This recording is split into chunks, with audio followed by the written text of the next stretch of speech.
Bienvenidos al devocional, tiempo importante en la presencia de Dios, donde te edificas a través de las enseñanzas de las Sagradas Escrituras, adoraciones a Dios, clamores dirigidos al que todo lo ve y todo lo oye.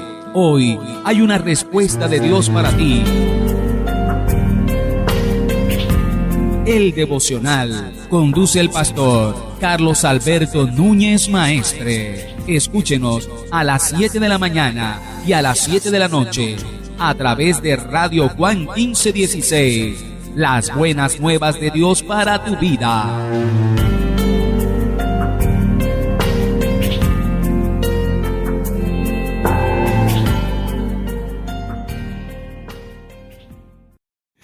En un mundo actual que se encuentra en crisis por lo que está sucediendo con la pandemia del coronavirus, en el cual los sistemas de salud en diferentes países del mundo han colapsado por la cantidad de personas contagiadas. En medio de toda esta cantidad de cosas, Dios me regaló un tema especialmente para ti que se llama No pierdas la esperanza. Esperanza es la ilusión cuando estás en tiempos de tribulación, cuando todo está oscuro. Esperanza es una ilusión interna de que Dios va a hacer algo, de que Dios puede hacer algo. No importa si te estás muriendo, dentro de ti tienes la esperanza de que Dios haga un milagro, de que el cirujano haga algo, de que el medicamento haga efecto. No sé, tienes dentro de ti una esperanza.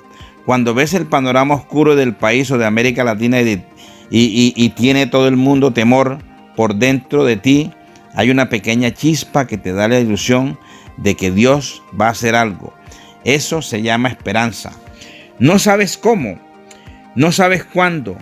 Lo único que sabes es que algo hará el Señor por ti y por mí. En el capítulo 10 de Primera de Samuel, Saúl había sido ungido como primer rey de Israel. Y Saúl apenas había reinado 2 años y se presenta una guerra. Dice la Biblia en Primera de Samuel, capítulo 13, versículos del 5 en adelante. Entonces los filisteos se juntaron para pelear contra Israel. 30,000 carros, 6,000 hombres de a caballo y pueblo numeroso como la arena que está a la orilla del mar. Y subieron y acamparon en Micmas, al oriente de Bet-Aven. Cuando los hombres de Israel vieron que estaban en estrecho, porque el pueblo estaba en aprieto, se escondieron en cuevas, en fosos, en peñascos, en rocas y en cisternas. Literalmente, ¿qué pasaba? Había un ejército tan grande, y con un ejército así es para arrasar al pueblo de Dios. Y había un gravísimo problema en la nación. El versículo 13, el capítulo 13, versículo 22 dice así: Así aconteció que en el día de la batalla no se halló espada ni lanza en mano de ninguno del pueblo que estaba con Saúl y con Jonatán, excepto Saúl y Jonatán su hijo, que las tenían. Allí no debería haber guerra, debería haber una rendición. Un ejército gigantesco contra un ejército que solamente tenía 3,000 soldados, pero tenían miedo y estaban escondidos en cuevas y solo tenían 2 espadas. Pero dice la palabra de Dios en 1 Samuel 14:6: Dijo pues Jonatán a su paje de armas: Ven, pasemos a la guarnición de estos incircuncisos, quizás haga algo Jehová por vosotros. Pues no es difícil para Jehová salvar con muchos o con pocos. Dice la palabra del Señor en el versículo 13: Y subió Jonatán trepando con sus manos y sus pies, y tras él su paje de armas, y a los que caían delante de Jonatán su paje de armas que iba atrás, él los mataba. Imagínense la locura de Jonatán. ¿Cómo va a ir con una espada a enfrentar a semejante ejército? Pero él tenía en su corazón: quizás Dios haga algo. Quizás Dios hará algo por nosotros, y comienza a matar a los primeros soldados. El versículo 14 dice: y fue esta primera matanza que hicieron Jonatán y su paje de armas, como 20 hombres, en el espacio de una media yugada de tierra. Y hubo pánico en el campamento y por el campo y entre toda la gente de la guarnición, y los que habían ido a merodear, también ellos tuvieron pánico, y la tierra tembló. Hubo pues gran consternación.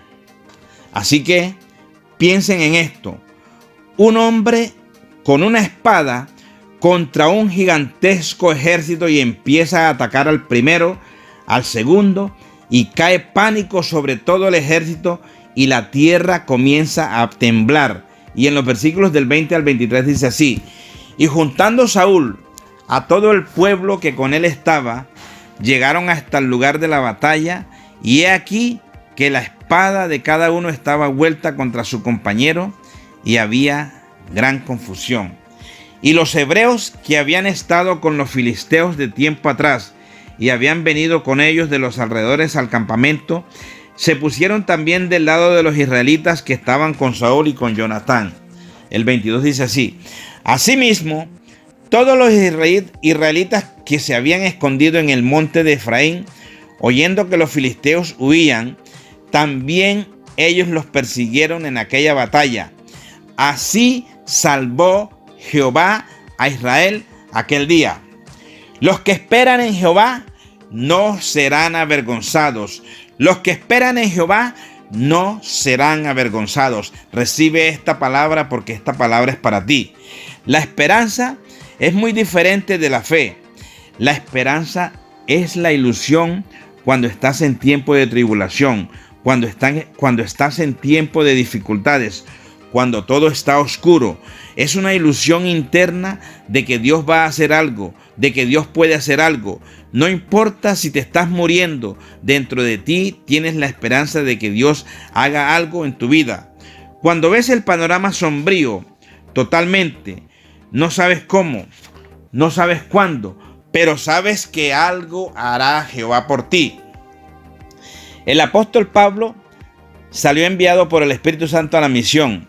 En Hechos 13:2 dice la palabra del Señor: apartadme a Bernabé y a Saulo para la obra a que los he llamado.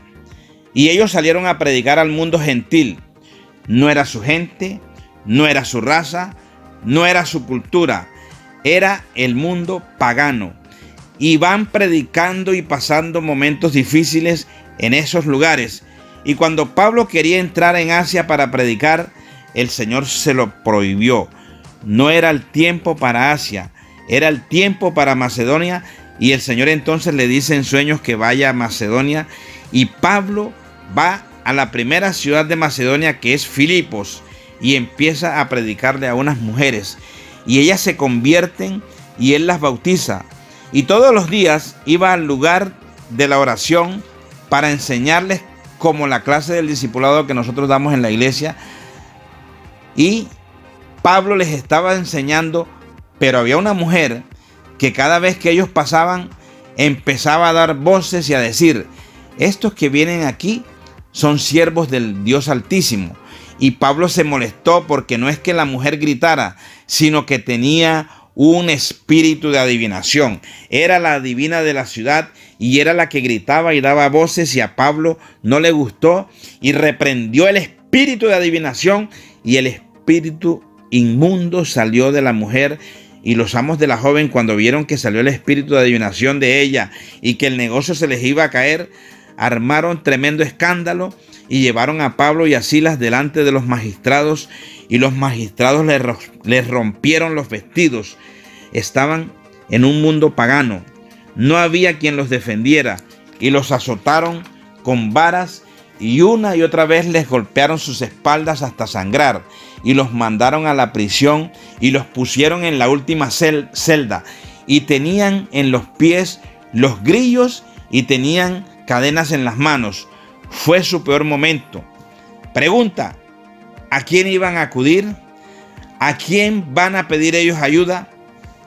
Pero a la medianoche todos los presos los oían cantando alabanzas a Dios. Eso se llama esperanza.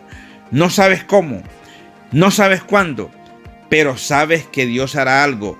No es fingir que no hay problemas, es la confianza de que Dios va a hacer algo en nuestras vidas. La gente está asustada por lo que pueda pasar en el país. Están con miedo de que la pandemia del coronavirus o el COVID-19 pueda alcanzar a algún familiar o que todos vayan a ser contagiados y vayan a morir. Pero dentro de mi corazón tengo la ilusión de que Dios va a hacer algo por Colombia. Dios va a hacer algo por el planeta. Dios va a hacer algo por tu familia. Dios va a hacer algo por ti. Dios va a hacer algo por la iglesia.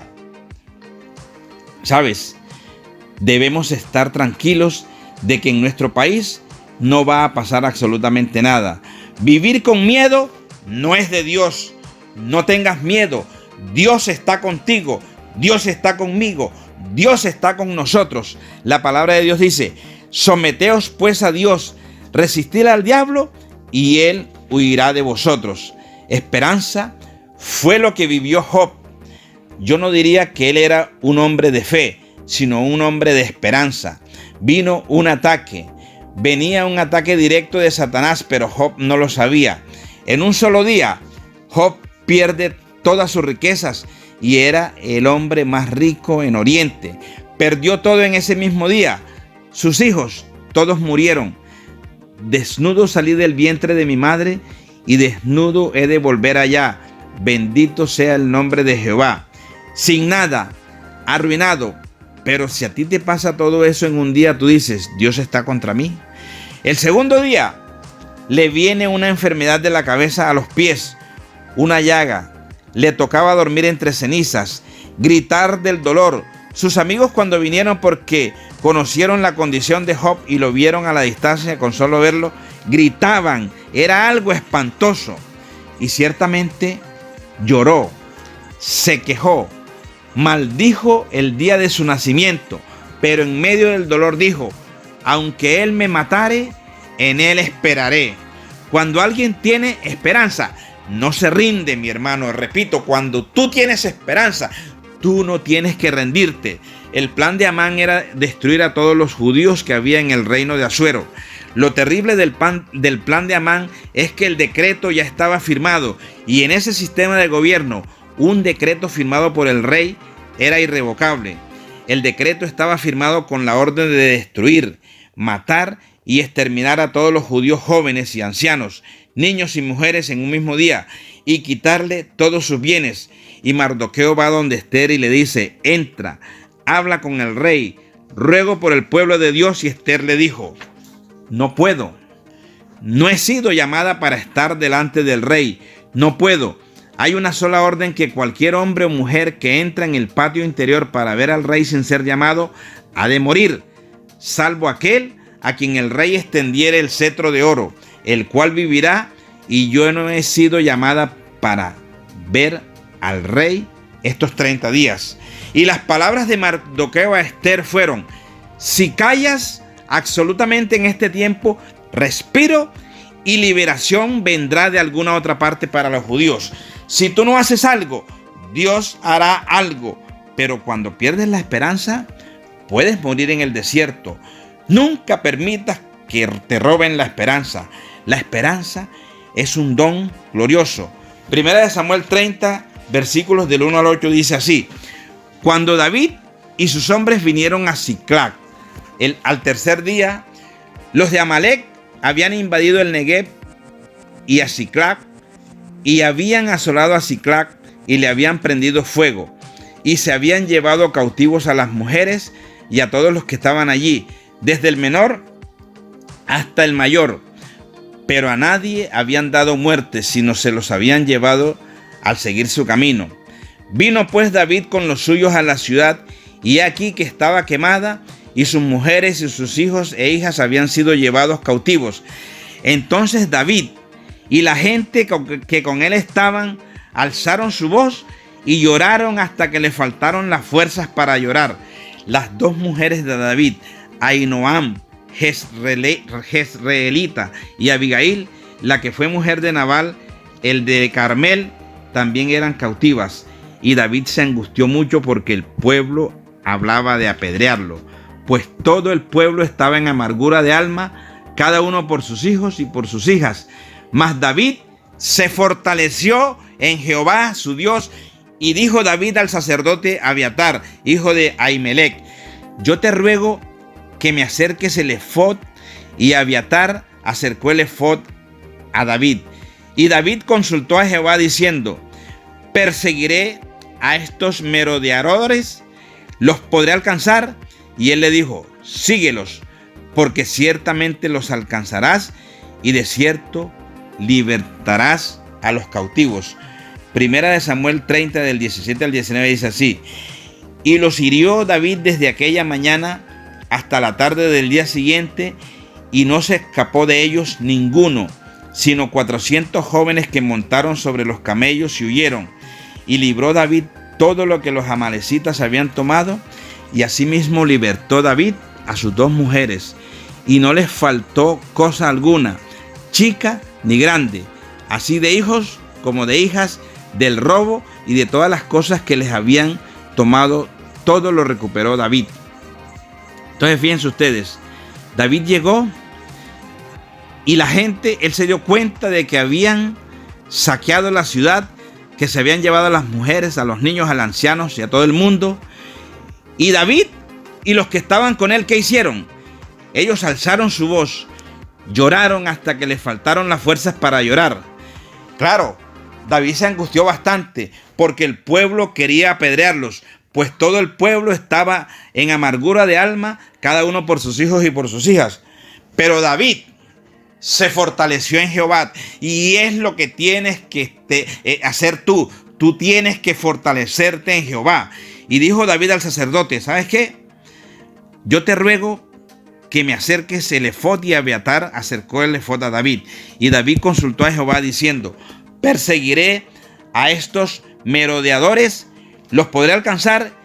Y él le dijo: síguelos, porque ciertamente los alcanzarás, y de cierto liberarás a los cautivos. ¿Sabes una cosa, mi hermano que estás escuchando este mensaje? La esperanza no admite la derrota. Si tienes una luz de esperanza, Dios va a hacer algo por tu vida. Escucha lo que Dios le dice a las familias de la Iglesia Internacional en su presencia y plenitud de gozo. Escucha lo que Dios te dice a ti que estás escuchando este mensaje. ¿Sabes qué? Así ha dicho Jehová: reprime del llanto tu voz y de las lágrimas tus ojos, porque salario hay para tu trabajo, dice Jehová, y volverán de la tierra del enemigo. Esperanza hay también para tu porvenir, te dice Jehová de los ejércitos. Hay esperanza para tu vida, hermano. Todo está oscuro, pero hay esperanza. Reprime tus lágrimas, seca tus lágrimas, deja ya de llorar, porque hay recompensa para ti. Y el Señor te dice: hay esperanza para tu porvenir. Alguien estaba diciendo: no encuentro la salida, pero Dios te dice: hay esperanza. Alguien está aterrado por las cosas que están sucediendo con el coronavirus, pero Dios te dice: hay esperanza. Has llorado mucho, dile a tus lágrimas: lágrimas, devuélvanse, porque el Señor dijo: hay esperanza para mi porvenir. Hay esperanza para tu porvenir. Levantas tus manos si tú sientes que tu esperanza se estaba yendo y di: Señor, solo esperamos en ti. Yo no sé cuál es tu aflicción, pero el Señor me dijo: diles que ya no lloren más. Diles que hay esperanza para su porvenir. Hay esperanza para su porvenir. Adora a Dios, porque está por venir tu bendición. Al Dios de mi vida, al Dios de mi esperanza. Aunque Él me matare, en Él le esperaré. Padre, yo te doy gracias, oh Dios, porque en medio de la dificultad, oh Dios, en medio de la aflicción, oh Señor, tú dices en tu palabra, Señor, que hay esperanza, Dios. Hay esperanza para el mundo. Hay esperanza para Colombia. Hay esperanza para mi familia. Hay esperanza para mí. Hay esperanza para todos los que yo amo. Hay esperanza para la iglesia, Señor. Yo te doy gracias, Padre, porque tu palabra se cumplirá en nuestras vidas. Oh Dios, reprendo todo espíritu de incredulidad, de duda, de desesperanza, y desato sobre cada persona que está escuchando el mensaje esperanza. Esperanza que viene directamente de Dios. Esperanza que nos va a ayudar a seguir hacia adelante. Reprime del llanto tu voz y de las lágrimas tus ojos, porque salario hay para tu trabajo. Aunque tú creas que te quedaste sin trabajo, sabe que salario hay para tu trabajo, dice Jehová. Volverán de la tierra del enemigo. Esperanza hay también para tu porvenir. Si tú piensas que el mundo se va a acabar, olvídate de eso. Hay esperanza para tu porvenir. Tu porvenir va a ser un porvenir bendecido y en victoria. Te doy gracias, Señor, en el nombre de Cristo Jesús, por este mensaje. Amén, amén y amén. Gracias, Padre. Gracias, Dios. Gracias, Rey. Gracias, Espíritu Santo. Gracias, Señor. Amén y amén.